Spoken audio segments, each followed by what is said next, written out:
Bien, nuestra última etapa nos va a ayudar entonces a aplicar un correcto discernimiento.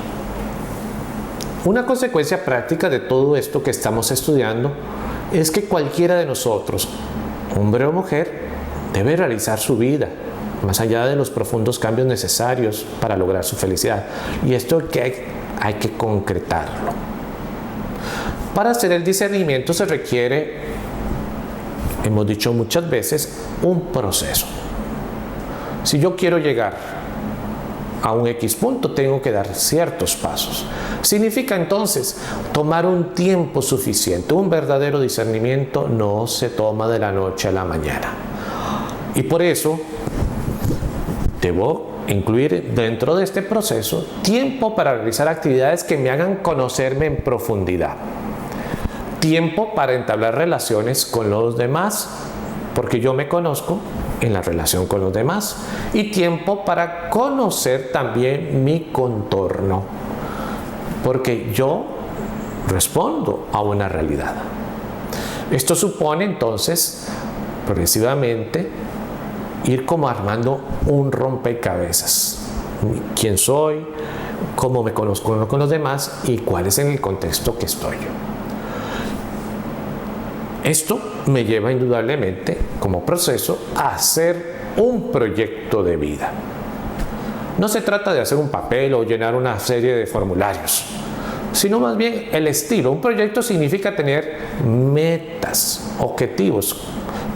Y esos objetivos no todos son a largo plazo, hay algunos que son mediano o a corto plazo. Hacia dónde dirigir la vida.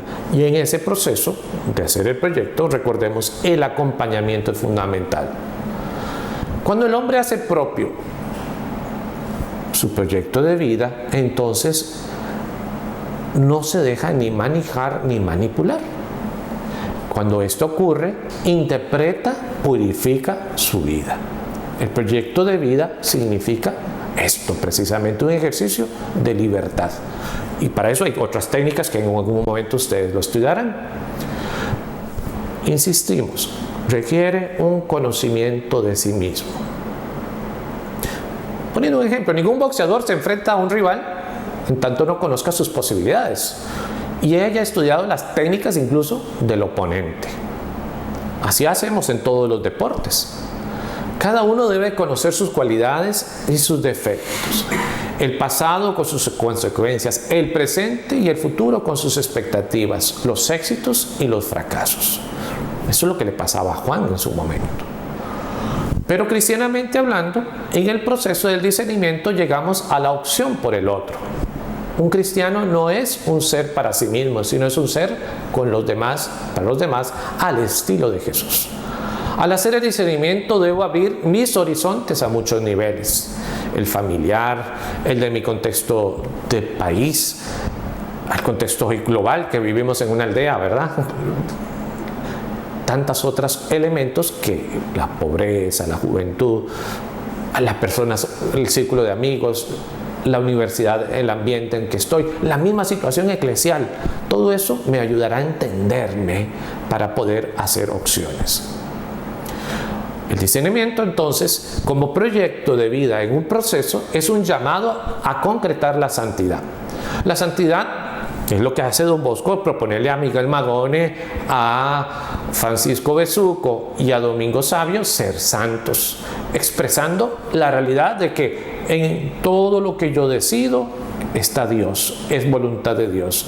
Y muchas veces este camino, como parte del proceso de discernimiento, ha de ser purificado. Esto nos invita a que, como proyecto, debo de estar evaluándome día a día. No tener miedo, ni deprimirme porque hay cosas que tengo que corregir, fallas que superar y continuar con éxitos nuevos. Esa es la dinámica de la vida.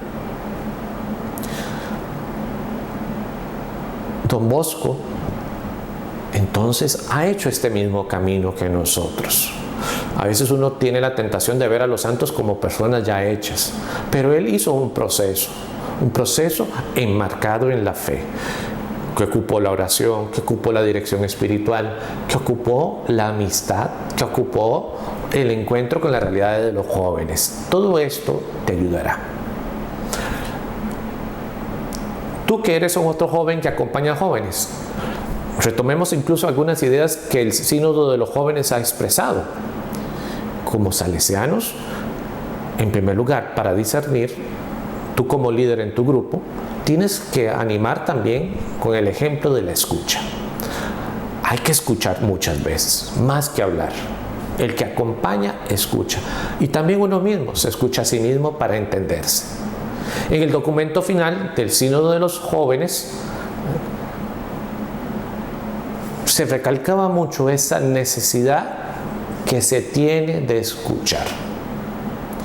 Hoy más que nunca, en medio de tantas cosas que hay, con las críticas que se supone a veces para la iglesia, el escuchar nos ayudará a entender el camino de Dios, no tener miedo.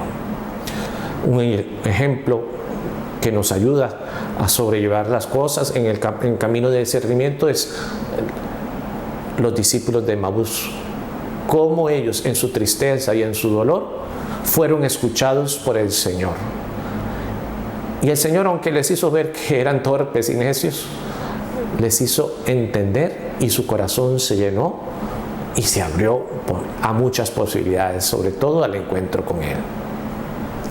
De esta imagen también de Emaús, y nos decía también los obispos en el sínodo, hay que acompañar. Tú como joven líder tienes que conocer a tus jóvenes, a los jóvenes con los que compartes. Don Bosco, como sacerdote, muy particularmente lo hizo en el sacramento de la reconciliación, pero también en el patio, en la palabra del oído, en la presencia.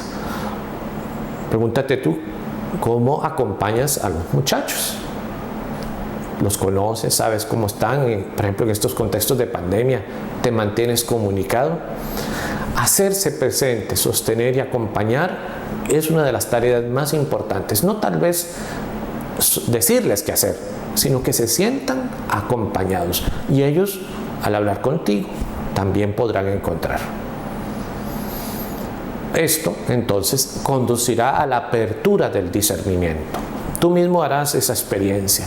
Escuchando y siendo acompañado, podrás entonces ayudar a otros a entender qué nos pide Dios. A veces en los grupos juveniles y en nuestras familias también nos ahogamos por las circunstancias que nos tocan vivir.